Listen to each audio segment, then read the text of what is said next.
What's up guys, welcome back to Wilson Brothers Ranch. I'm Chase and today I'm going to be opening this Insta360 Go 3S. We've already been using this for quite some time now for the channel. It's been great. I use it as a body cam. I can use it on my hat. I can use this thing however I want to. So I went ahead and bought another one in the color white, and because the last one we got black. I'm pretty sure that's the only two colors they have, but it's pretty simple. In this box you have a couple goodies. What we have in here is the camera itself, the action pod, charging cable, a little lens protector, magnetic pendant, and a lot more to go along with this thing. So let's go ahead and get it open. All right, that is everything off. Go ahead and get this thing out. All right, initially we have our greeting card. This pretty much has a ton of information, I'm pretty sure along with our charging cable as well. We're gonna go ahead and dive deeper to the actual camera itself. The camera already is in the action pod, so we'll go ahead and just take everything off, which this has tons of useful information. If you guys get this, this will be very important to read. This camera is super simplistic and it's not difficult at all to use. And there's so many different ways to use this. So we have this sticky mount that you can mount to pretty much anything as long as you can get this to stick. I'm pretty sure it has to be a decently flat surface. So no sheetrock, nothing like that that's textured, more than likely. And we have a pretty simple swivel mount that can go any direction you want.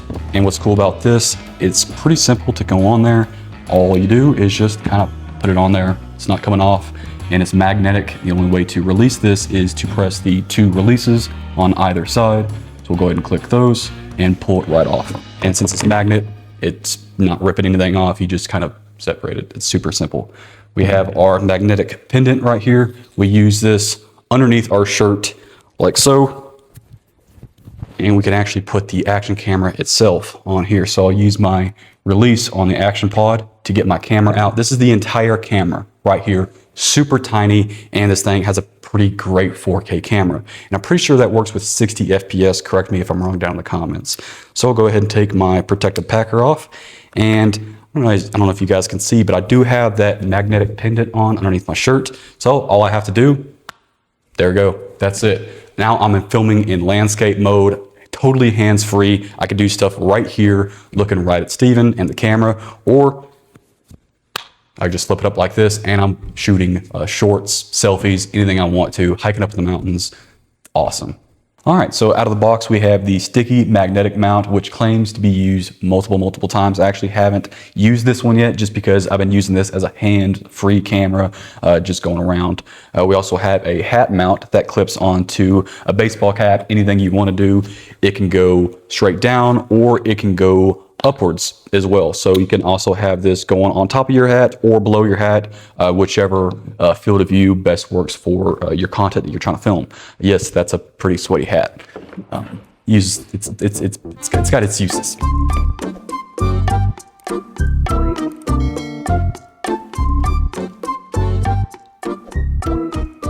All right, so here is the magnetic pendant. As you can see, pretty much any age or height, length of torso, you can use this thing. It's completely adjustable. If you want to have it way up here by the base of your neck, you can. And also I can put this on my little girl, my daughter, and hopefully her and I can go hiking or something. I can see her point of view, which should be pretty interesting, I think. And the whole thing just kind of wraps into itself like so. And there we go. That is the whole magnetic necklace pendant thing. And it does come with a charging cord, USB-C to USB-A. And the only thing left in the box are the instruction manuals and the warranty guide. We'll leave that in the box for safekeeping and take a look at the camera with the action pod. So right off the bat, this action pod can be used as a selfie camera too, so you can see yourself recording. This also works like a remote as well. You can actually take this camera out like I showed you earlier, use this camera and still use the buttons on this like a remote control. So I can use this pretty much as far as any Bluetooth is willing to go. Almost 40 feet I've had this away and Steven was still able to hit record and record for me because my hands were completely covered in grease and I wasn't able to touch the camera at the time. So that's perfect and I think that works really well. So I'll go ahead and keep taking off all these little sticky stickers and get this thing rolling. All right, we have one protector on the lens itself, one protector over here, which is not really just a protector, it's telling us what to do and how to actually release. You just press this unlock button and the magnetic holding camera comes out, and we have one more little sticker to take off on the actual action pod screen, and that's it. It's good to go. All right, we got it all unboxed, and we'll go ahead and set it up. Just click the power button to wake the screen up, make sure it's selected on English, and we will make sure we set this thing up.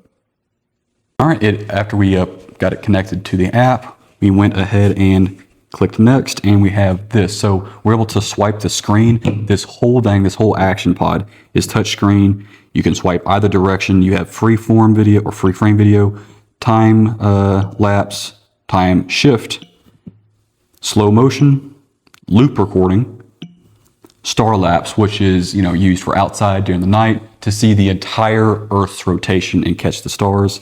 So some of the settings in here, and you can see Steve in the background. And we can have all of our ratios, our timer to start this thing, and the duration. Format it any which way we want to. There's so much options just getting this out of the box. And just like that, we are ready to record. I'm in regular video, and I can click anything. I can do narrow, D-warp, ultra view, and action, mega view. I mean, I have so many different views, different distortions, and so many different ways to record with this. While it's in the action pod, to start recording, I just click the shutter button, or I can go ahead and take it out of the action pod. Now this entire camera is waterproof to up to 33 feet or around 10 meters. And to start recording, I just click the very front of the camera, which isn't a touchscreen. It's actually a nice little button. And it's a pretty lightweight, very travel-friendly camera. I can put this on my shirt or on my hat, and it's not unnoticeable, but it's definitely not in someone's face. I can feel very comfortable just recording my day as I go on walking, vlogging. I can also use this thing as an action camera. It has up to 4K, 30 frames per second. It also has 1080p with 60 frames, 2.7K. I mean, this thing can do anything. This thing is great for whatever you're trying to throw at it. I think this is definitely worth a look at if you guys are interested in something like this. So we'll go ahead and leave a link down in the description below. So thank you so much for watching, guys. We'll see y'all in the next video, and maybe y'all can find some content where y'all can tell that we're using this on the channel.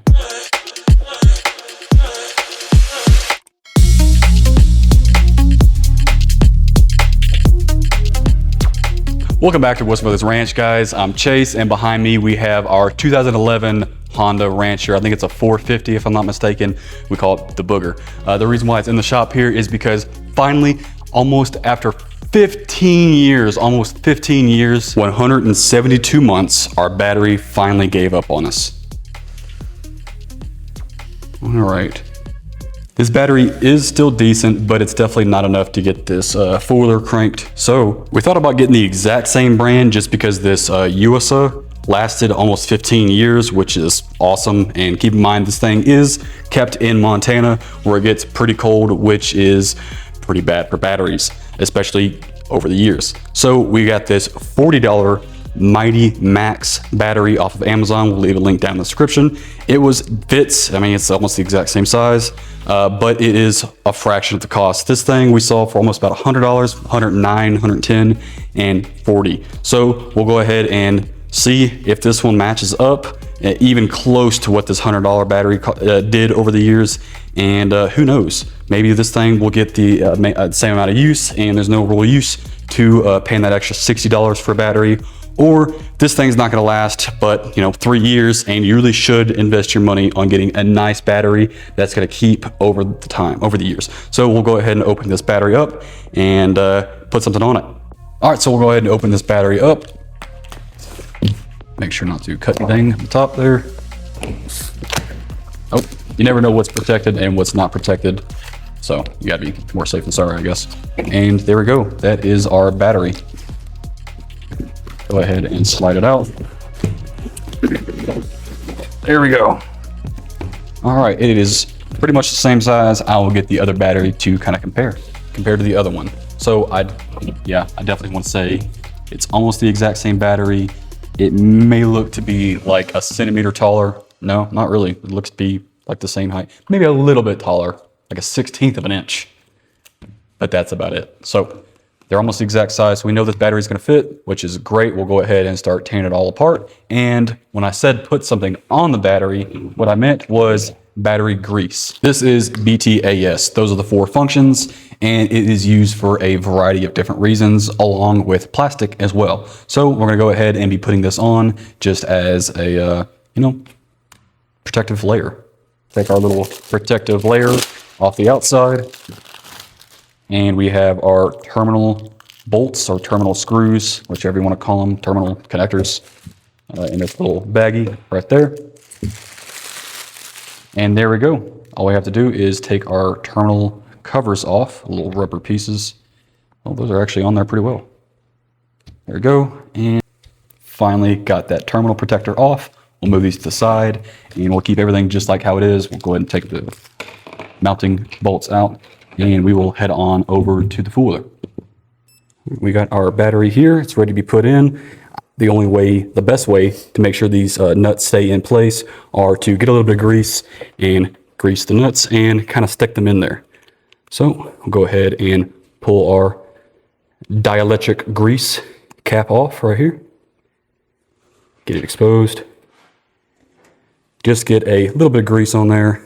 One second. I want to make sure it's actually mixed pretty well. Yep, that looks pretty well mixed. There's no oil seeping out. Go ahead and just put a dash of grease, and hopefully we'll be able to slide that right in there. Just like so. All right. When that lifts up against the metal, it'll actually stick because of that grease there. So we'll get a little bit more grease and put it on the other.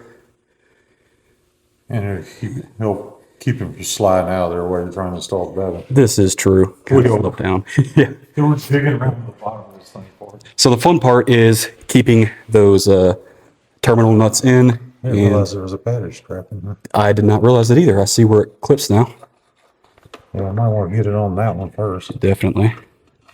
We got this little strap that's going to keep the battery in place. We'll go ahead and remount it back in here. Almost. There we go. And it just pulls up like so. We'll fold that out of the way like that. Just like that. Perfect. It stays in place. All right. Now the fun part is to get this battery in here without anything bad happening. Can't hurt, and it's just cardboard. And then once it's there, we can take the pick and just yank them out of the way. And no more fire hazard. Get that one out of there.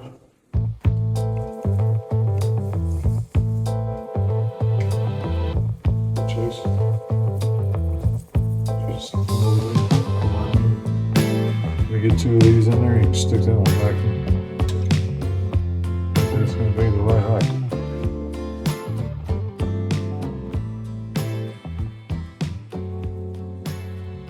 So if you guys couldn't tell, inside these terminals here, we have a little bit of a gap. So with that gap, we actually used 2 little cardboard shims to actually raise the nut up. So when we were able to put our connections back on the terminal, we can just go ahead and start tightening our screw down. Once that's all done, we can just use our little pick and pull that cardboard right out. So it's not a fire hazard.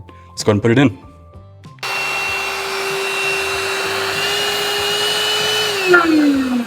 Whoopsie daisies.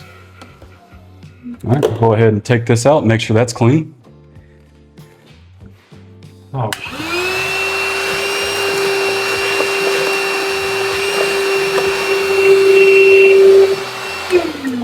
All right, everything's out of there. It's looking pretty clean. A lot less risk of a fire hazard happening inside there with something arcing.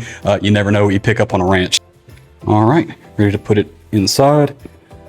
Make sure our nuts don't fall off. Go ahead and attach our positive terminal. And we have our brake light positive. So we'll go ahead and thread a bolt through. We'll go ahead and put some dielectric grease on there real quick.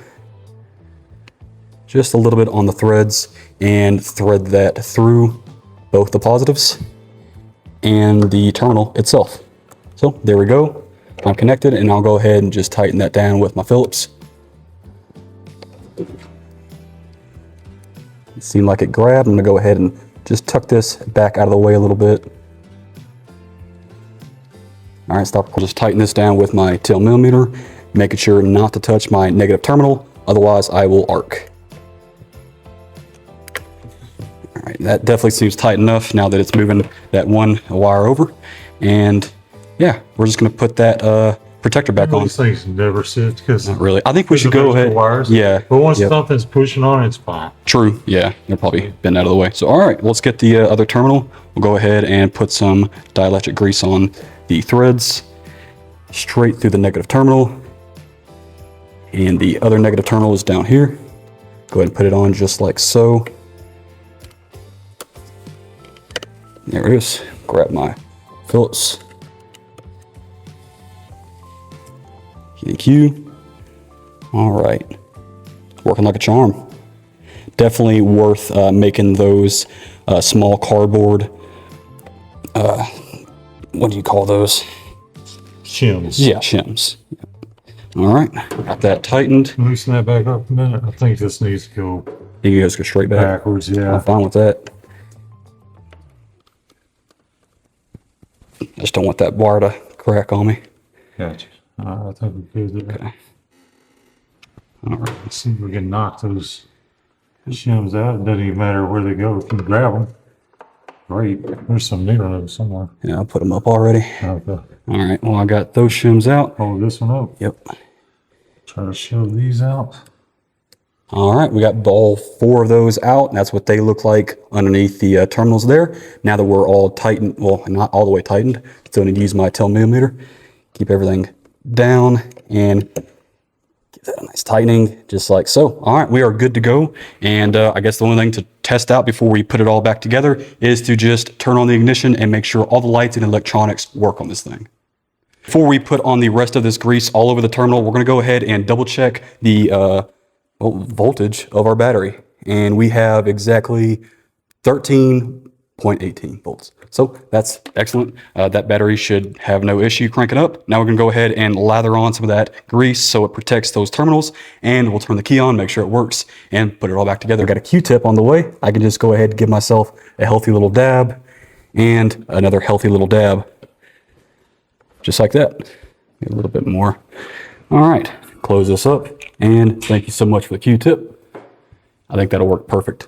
So we'll just kind of spread that everywhere that we see exposed metal, anywhere that can oxidize or have dielectrolysis. Even on the inside of the terminal. And since that's, yeah, I think that's good enough. Make sure this is spread evenly as well. And it's not like we're going through ponds in this thing. It doesn't see a whole lot of water, but it does see a fair amount of snow. So that's why we thought it was very smart to put this on the battery. And now for the moment of truth, turn the ignition on. We have power, that's a great thing. And we'll look under here, make sure we have a brake light. We do have a brake light. All right, excellent. Should we start this thing up? I'm liking it. Cranked up like a charm. The seat on. Get out of here. Sun's barely up, coffee's gone cold, boots in the mud and the day's not old. D-Walt's humming, boards lying straight, if it breaks we fix it. Hello, Mia. Duct tape.